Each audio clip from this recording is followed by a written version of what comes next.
This is Find Your Dream Job, the podcast that helps you get hired, have the career you want, and make a difference in life. I'm your host, Mac Pritchard. I'm also the founder of Mac's List. It's a job board in the Pacific Northwest that helps you find a fulfilling career. Every Wednesday, I talk to a different expert about the tools you need to get the work you want. Find Your Dream Job is brought to you by Top Resume. Top Resume has helped more than 400,000 professionals land more interviews and get hired faster. Get a free review of your resume today. Go to maxlist.org/topresume. In spite of the COVID recession, employers continue to hire, especially for virtual jobs that you can do from your home. Our guest today says to get one of these positions requires a different kind of job search. Amanda Nachman is here today to talk about 4 steps you need to take to land a virtual job. She's the author of the new book, #Qualified. You are more impressive than you realize. Amanda also hosts the podcast, Find Your Passion Career. She joins us today from California. Well, let's get started, Amanda. Because of the pandemic, so many companies now are hiring 100% virtually. Do you think this is a permanent change? It's hard to know what this pandemic will bring in terms of future hiring, but we may be expecting virtual interviews to be more widely adopted, and it's good to be prepared for this shift. Do you think that for candidates, virtual hiring is harder, a harder process to go through? I think it just depends with what you're most comfortable with. In running College Magazine, we always recruited virtually because the position in itself was virtual. And so for some students that weren't as comfortable with virtual interviewing, it showed. They weren't as prepared when they, in terms of their background, what showed up on their screen. We'd see messy beds in the background. We even had a student show up in a robe. I kid you not. But yeah, I think that it's important to be really intentional about how you're going to show up virtually. And that includes what shows up behind you. What does your background look like? And can you make sure that it's professional so that you really shine on the screen when you're in that interview? Well, I have to ask, in that interview where the candidate was in a robe, what happened? Did the person proceed to the next stage, or how did you or your colleague handle that? He totally had the wonderful chutzpah to follow up about his application. We do get back to all applicants either way to let them know, but we did mention that we do encourage him in the future to show up wearing business casual, professional wear for his next interview in the future, because College Magazine is an experience for students. So we do want to help them be successful in their future roles. And so we want to be a guide for them. Are there advantages that come to candidates when they're applying for jobs virtually, or rather are applying for virtual jobs? Oh, yeah. I mean, that just brings me back to that. I remember I was applying for a job in DC, and I remember I wasn't familiar with the city. I was coming from the University of Maryland, and I was driving around looking for a parking spot and feeling all nervous and hoping that I wasn't like sweating through my outfit. And then finding, the location exactly. So you get to take out that part of it all, right? There's no commuting. There's no stress on being late because you're coming in from your home. But I think that interviewing virtually comes with its own, version of stresses, which could be, carving out the right space for your interview, making sure that it's going to be quiet, and that and then also that making sure that you are prepared to make that connection, even though you won't have some of those in real life connections that you're going to have when you interview in person. Well, let's talk about what candidates can do. And you've got 4 steps that you recommend someone take to land a virtual job. And your first step, Amanda, is you say, feed your hangry soul. What do you mean by this? Yeah, well, when it comes to applying for a job, I think that the first step happens well before you hit those job boards, right? And we all know that 85% of jobs are found through networking. So why are we spending all our times on the boards, right? You know, get out there and make those connections. But even before you make those connections, the very first step is to think about what you're passionate about. And I call it feeding your hangry soul because it is human nature to go after something that is meaningful, that does feed your soul. And so I really encourage any applicant on starting out in their job search to take that moment, hit the pause button, and really think about, what do you enjoy? What makes you light up when you talk about it? What's something you might be able to do for hours on end and not even know that the time has passed? It is human nature to seek meaningful work.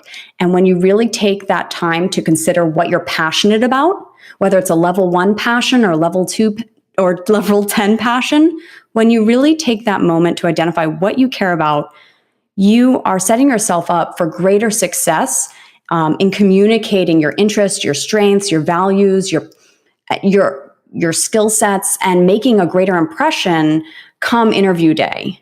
Why is that especially important when you're pursuing a virtual job?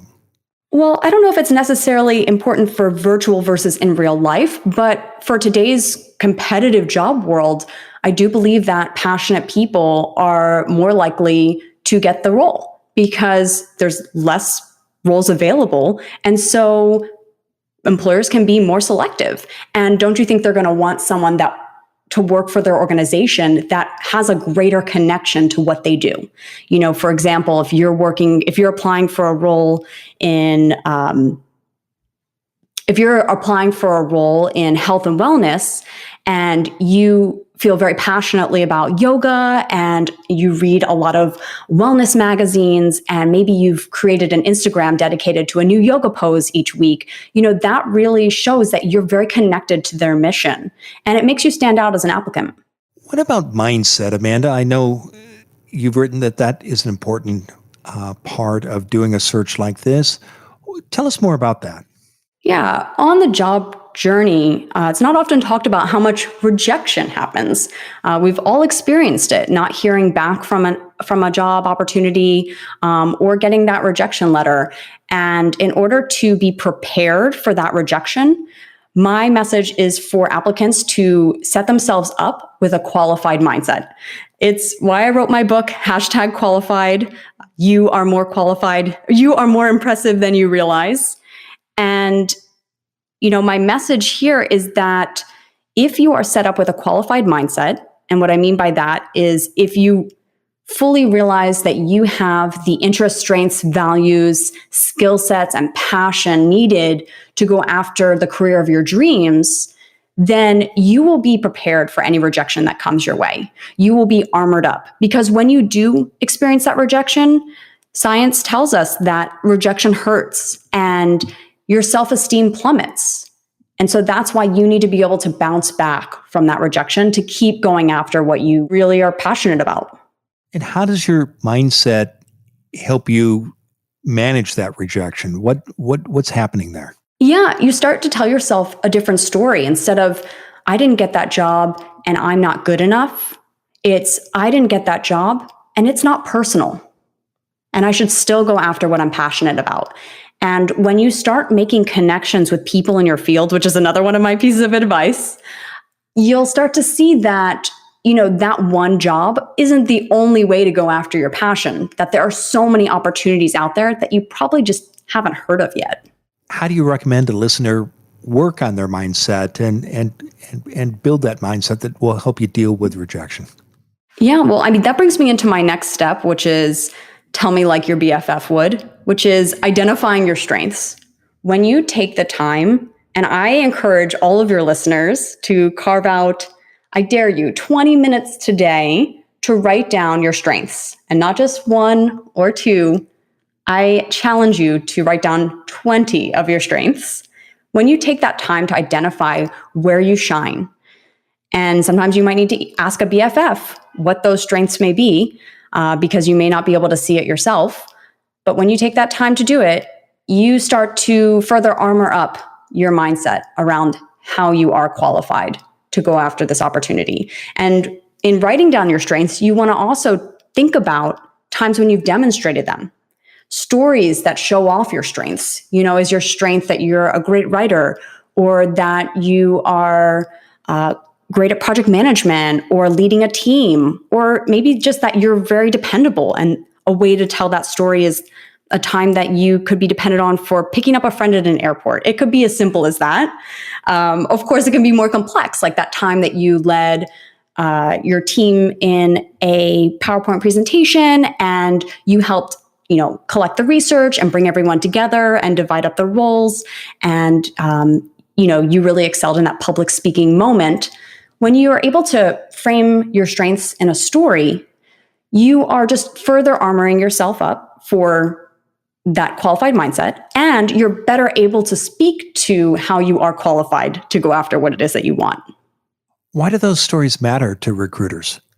Oh, those stories are very important because we live in our lives day to day and we are kind of bored with our own stories. We're like, oh, this is me. This is what my life is like. And it's, pretty same old. But when you're applying for something and you may be talking about what you do, whether it's for class projects or whether it's for something that you did in a previous job or internship, you might think it's not that exciting, but the person who's hearing the story for the first time is going to think it's pretty interesting. And if you aren't telling that story with all the details it deserves and shining that spotlight on your strengths, that person isn't going to pick up on that. And they're going to miss out on all this key information on how these experiences are transferable to the role you're applying for and make you the best candidate. I'm curious, you mentioned the importance of asking your BFF, your best friends forever, to help you understand your strengths. Why is it important to ask others? Why can't you do this on your own, Amanda? Yeah, we call it the humble brag for a reason. It's not always easy for everyone to do that. Some of us out there are like, oh yeah, I could list off all my strengths, no problem. But others may have more difficulty. And I think it's important to take a moment to think about how you would describe your own BFF. And oftentimes we see all the ways in which they shine. So it's a lot easier to compliment our friends. And so same goes for your friend complimenting you. You may discover some of your strengths that you just haven't thought about when you interview your BFF. And I've done this myself, and it's pretty illuminating. My friend mentioned, I asked her, I said, can you tell me about what my strengths are? And one thing she said was that I make everything fun. And this isn't something that is directly related to maybe a career opportunity, but it's something great to know about myself. And maybe it does. I can see actually ways that it does connect in ways that I build partnerships. I really try to make all of these new relationships that I have in business a fun experience for everyone. We're going to take a break. And when we come back, Amanda, I want to talk more about your 4 steps that you need to take to land a virtual job. So please stay with us. We'll be back in a moment. When was the last time you updated your resume? Before you apply for your next job, get it reviewed for free. Go to maxlist.org/topresume. A professional writer at Top Resume will tell you what works and doesn't work. Go to maxlist.org/topresume. You can use what you learn to make your resume better. And if you want more help, you can hire Top Resume too. Go to maxlist.org/topresume. Now, let's get back to the show.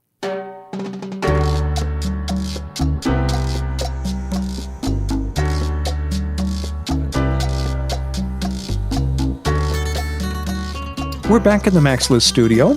I'm talking with Amanda Nachman. She's the author of the new book, #Qualified. You are more impressive than you realize. She also hosts the podcast, Find Your Passion Career. Now, Amanda, before the break, we were walking through a list of 4 steps you recommend job seekers take to get a virtual job, and many of your ideas are also relevant to in-person job searches as well. Your third of your 4 recommended steps is to send a DM a day. Now, what do you mean by that? For sending a DM a day, that's making connections with people who are in your dream field. So reaching out to someone who's doing something that you think is interesting and saying, I'd love to interview you. Do you have 15 minutes for an informational interview? and, letting them know I'm also passionate about what you're doing. Let's say it's graphic design. I'm also passionate about graphic design. I'd love to hear how you got to where you are today. Do you have 15 minutes for a virtual interview?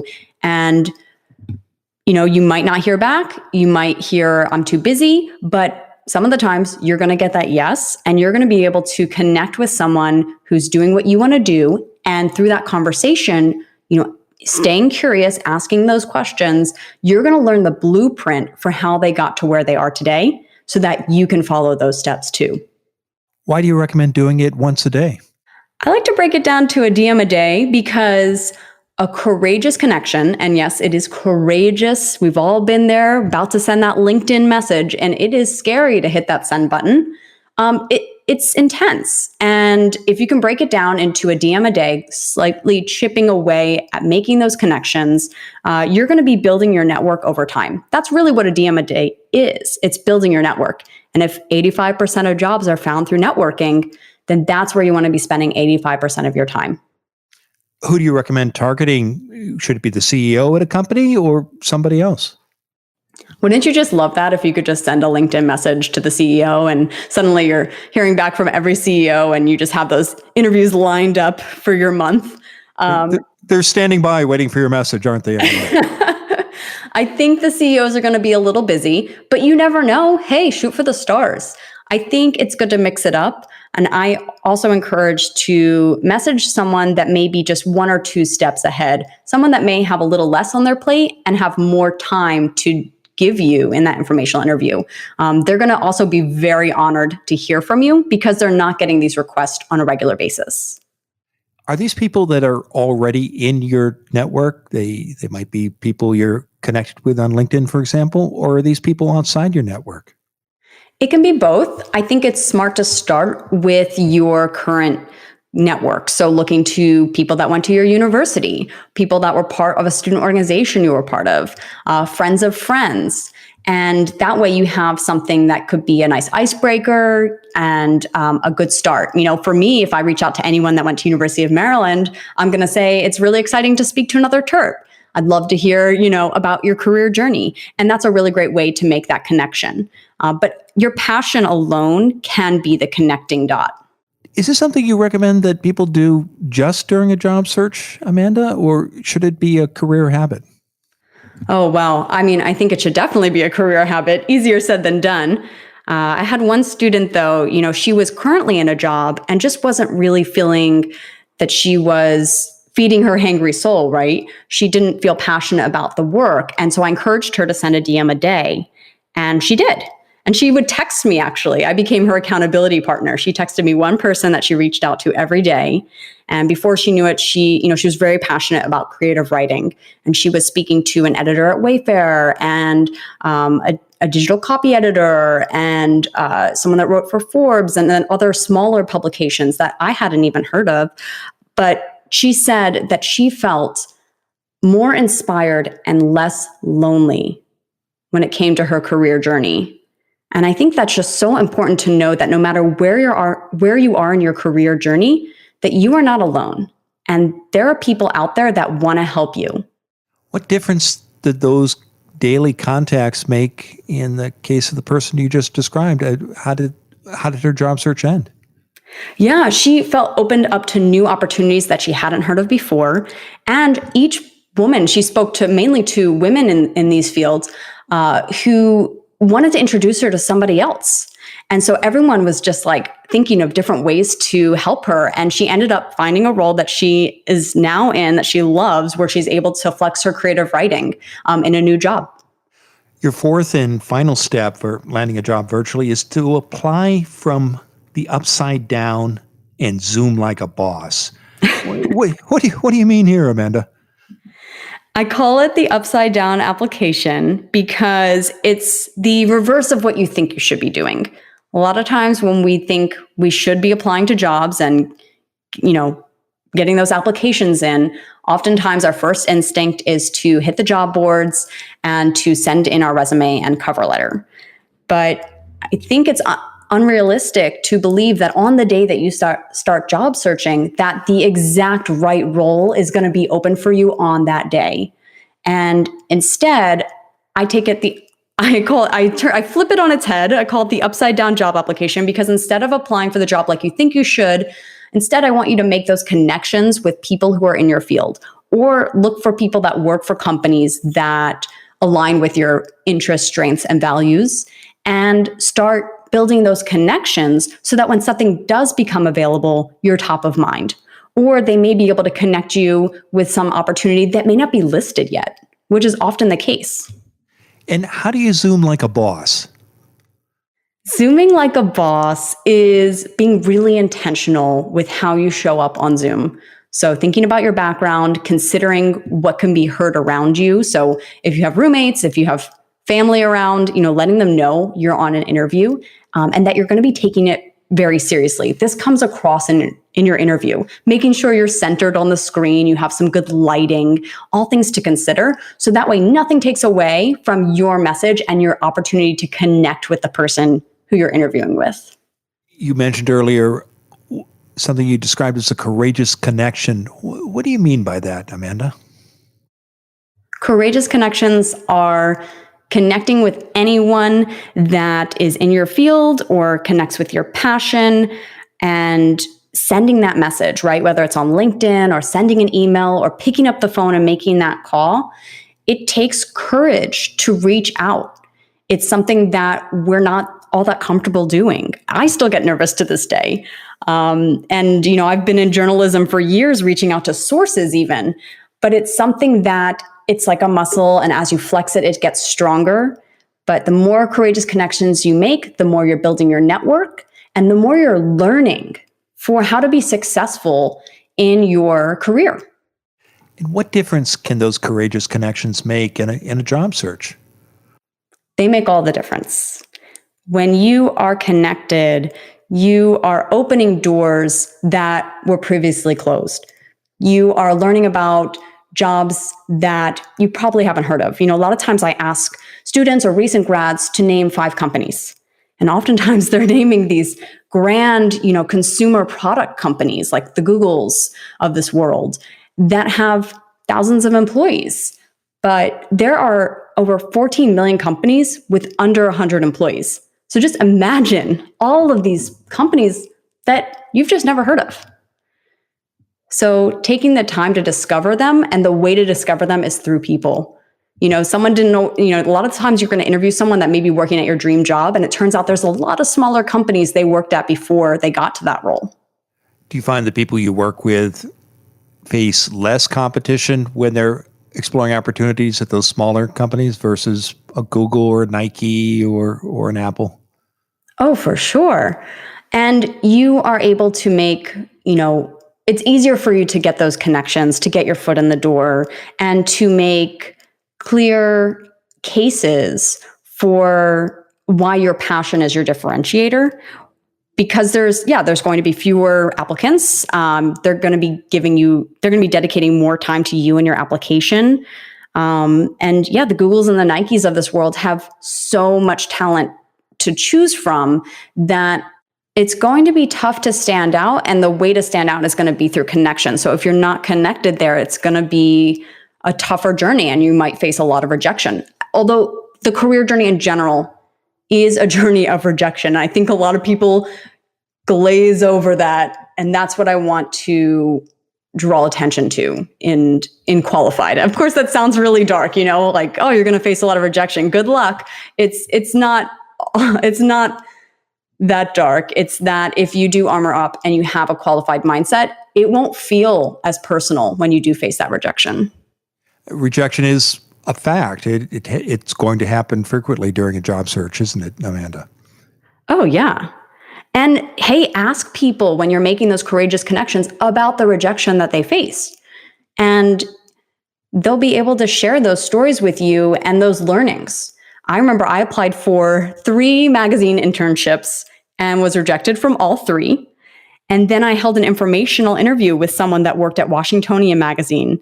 And she told me that she had started her journey by writing for her on-campus magazine. And that was something I hadn't even considered to do.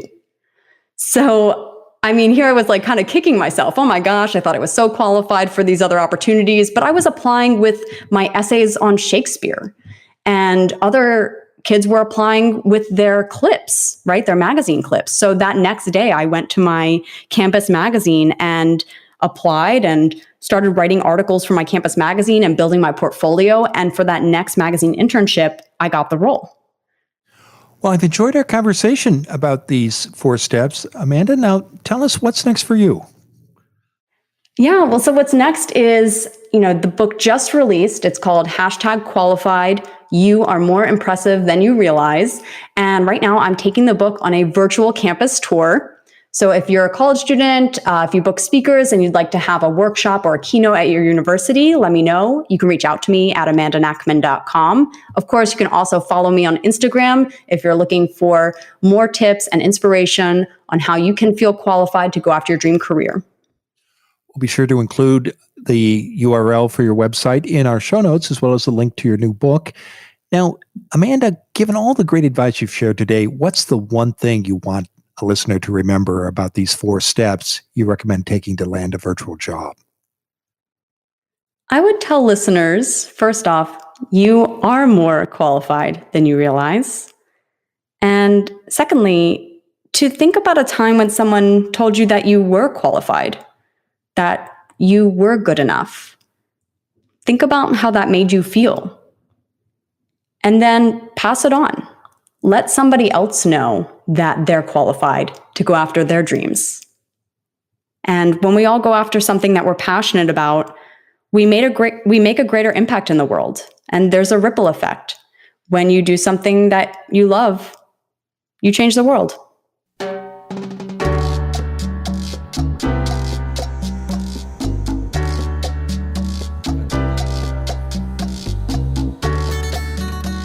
Make sure you never miss an episode of Find Your Dream Job. Subscribe to our free podcast newsletter. You'll get information about our guests, free job search articles, and transcripts of every show. Go to maxlist.org/show notes. Again, that's maxlist.org/show notes. Next week, our guest will be Tiffany Waddell Tate. She's the CEO and founder of Career Maven Consulting. When you graduate from college, you get a diploma. You also become part of an alumni network. Tiffany says you can leverage these connections to understand employers' needs, get introductions to hiring managers, and attract the attention of recruiters. Tiffany and I will talk about these and other ways to make the most of your alumni network in a job search. I hope you'll join us.